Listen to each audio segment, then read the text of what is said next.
I'm going to tell you a story of how I came to discover Mastermind and how it all came to be for me and what a mastermind means and how we were able to discover a process of collaboration that really is unique to the peer-to-peer mentoring or mastermind process. I myself was actually part of a mastermind, and this mastermind was dedicated towards infopreneurs and info promoters. These are people that have information products. It's really popular now with the information age that people have products. And as the mastermind went around, they said to me, what is it that you want to achieve? I wanted to achieve 100% results in my group. I had created this group called the Wealth Building Annex 100% of the time. And the next thing that happened was everybody had a really good chuckle and they laughed at me. Because they said, you should know that in our industry, 15% is above most of the other people. And you're better off just doubling your price and getting 15% and going through people. And when I say going through people, just getting new clients all the time. And don't worry about who succeeds and who doesn't. I don't know if it was my ego or I couldn't sleep with that. That wasn't what I was about. So I set out to create a group of people and to create a community that was really different, that was really unique, and that really cared about each other. So before long, when I set out to create this community, we had about 100 people that would show up and be part of our events. And I understood what Mastermind meant, or peer-to-peer, but as a marketer, I wasn't really focusing on that. I was focusing on great events and a great time. And we had great events and a great time. We even had some of the most nationally acclaimed speakers in the world show up, and we still do. But I realized that as a business owner, if you want to have a sustainable structure, you need to have something that they show up and achieve results, because that's the whole point of having an organization that gets those 100% results I was talking about. So I had to focus on something called the process. And on focusing on the process, I was able to discover something, and I was able to discover a unique way to reach out to people and get results, and results quickly. Because if I didn't get results quickly, I wouldn't have an organization, I wouldn't have a membership, and I wouldn't have a job. So for me, it was imperative that results were to be achieved as quick as possible. When you have extraordinary presenters and extraordinary subject matters, something happens. People get overloaded with great information.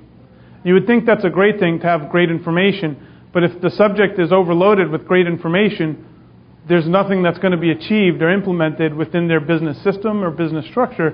So I realized that in this whole process, great information is amazing, but if you don't have collaboration amongst your peers, you're not going to really achieve a sustainable result for your business, for everything you're talking about. So we came up with the fact that we needed a facilitator, a conductor per se, that was trained and able to get the music or the tune that we were looking for out of the group.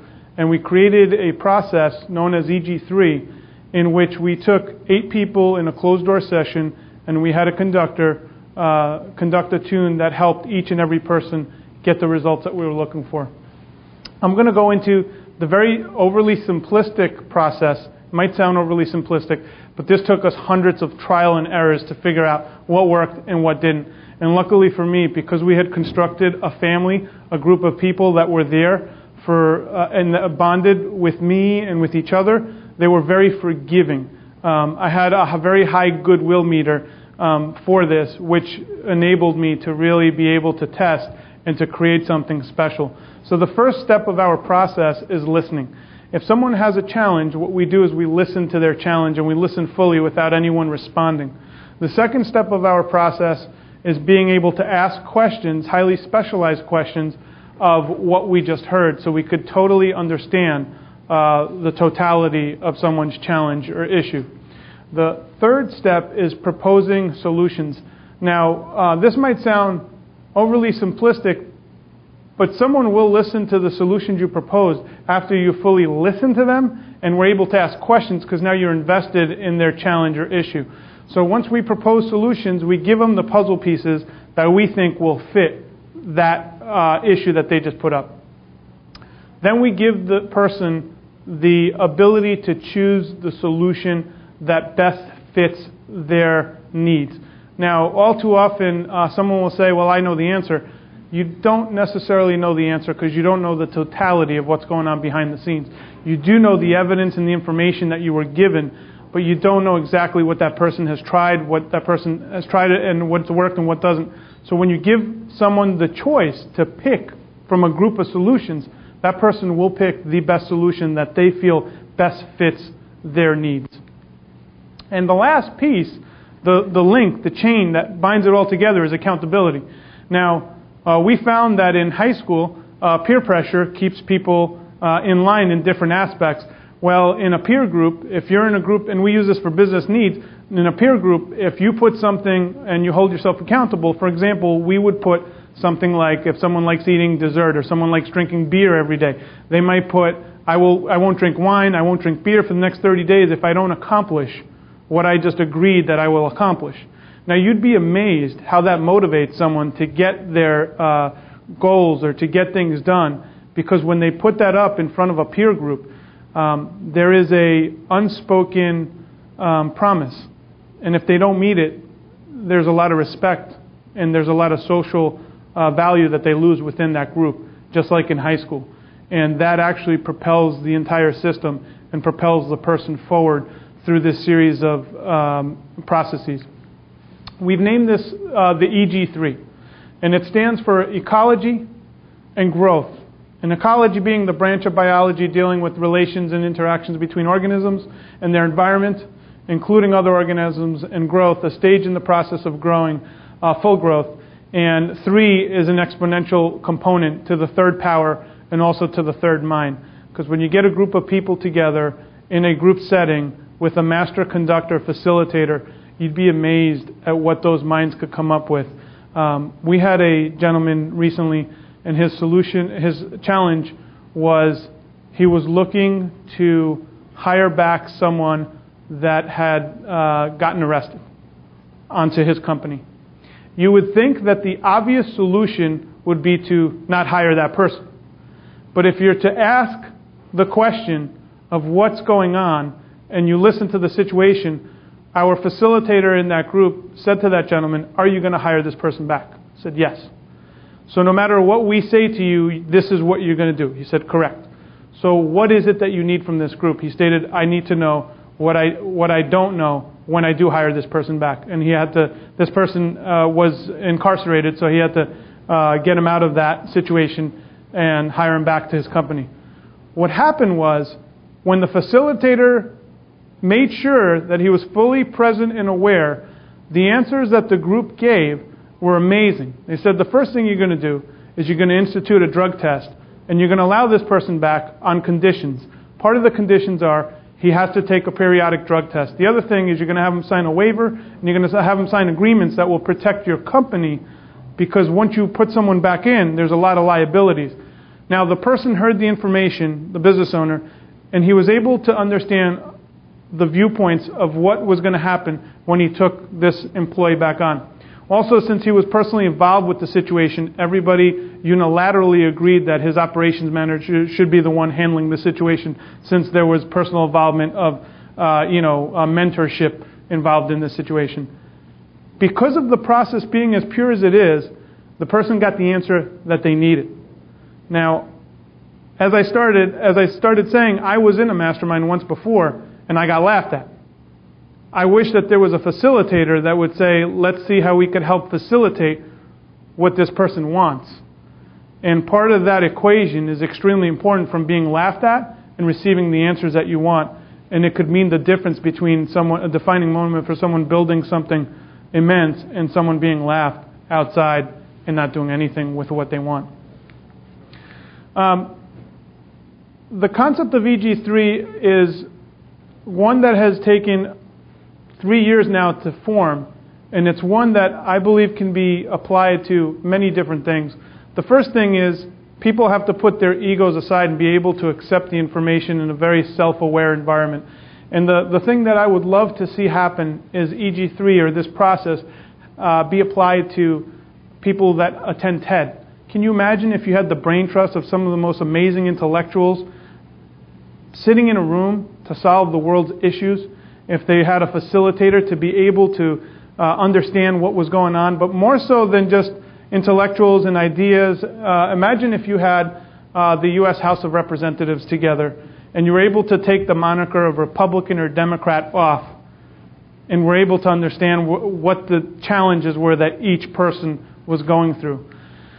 Or if you had a family, and a family that had some challenges going ahead, wouldn't it be amazing if once a month a family got together and actually started talking about what challenges their kids were going through and being able to listen and understand what each individual is going through? The UN is one. Many times we hear this.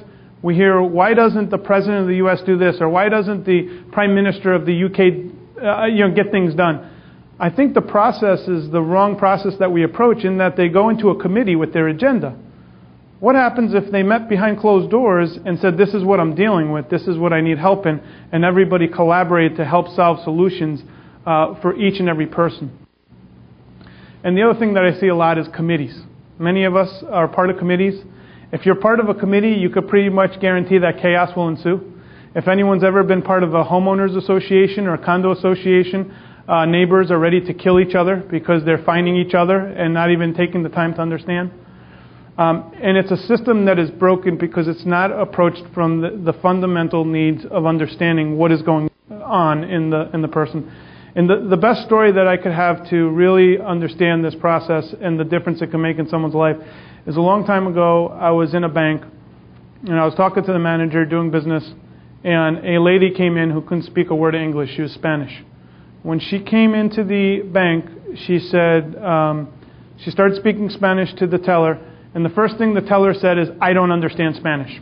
Ma'am, I don't understand Spanish. He made it emphatic that he didn't understand a word that was coming out of her mouth.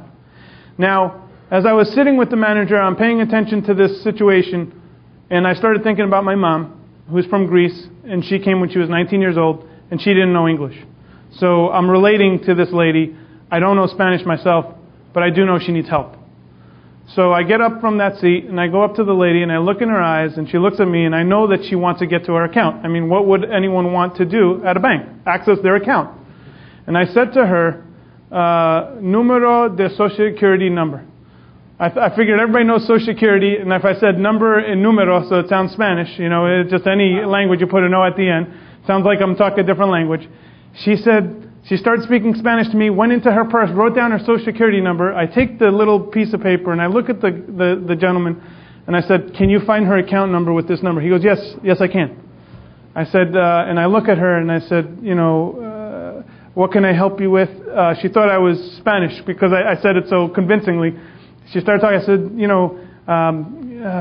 dinero, money. What do you need? And she wrote down that she needed to get money. She needed money right then and there. I said, okay. Once we had her account number, it wasn't that much harder to have a withdrawal slip filled out for her to get the money she needed. Why, as a society, are we so quick to not sit there and listen to the other person? Even if I didn't care if she was speaking Martian. If you saw in her eyes, you could tell she came into a bank, she needed to access her account number. And I think too often, the equation that I see is ego. Dealing with a lot of information marketers, because they figured out something that's unique.